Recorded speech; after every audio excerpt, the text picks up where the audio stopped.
Alright, so let's go to the second part now. So now let's talk about how do we use this in algebra, right? Now, the only thing in algebra is instead of apples, we just use letters, yeah?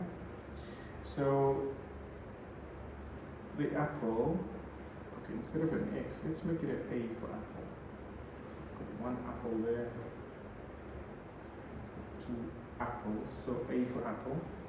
So I've got one apple, two apples. Now the question is, are they the same? Yes.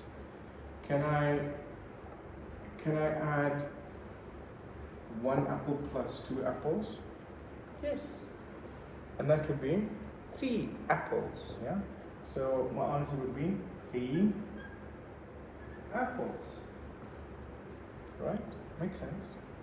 Now, let's come back to our previous example. So here I've got one apple.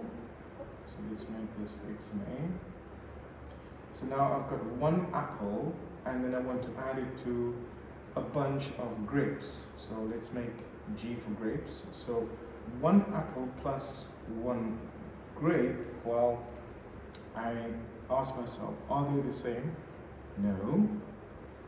So I cannot add them because they are not the same.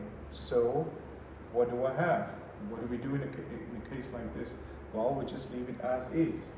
So we'll just leave it as I've got one apple and I've got one grape. And that's it.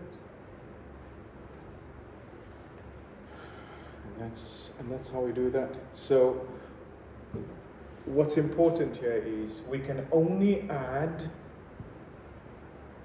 things or terms that are the same, right? So I could only add 1A plus 2A because they both have A's, so I can add the A's, and I've learned that would result into 3 A's. I couldn't add 1A plus 1G because they are not the same. Because this is an A and that's a G. I cannot say I've got 2 G's or 2 A's, right? So if they are not the same, then we just rewrite them again as is, right? And that's basically how we do that.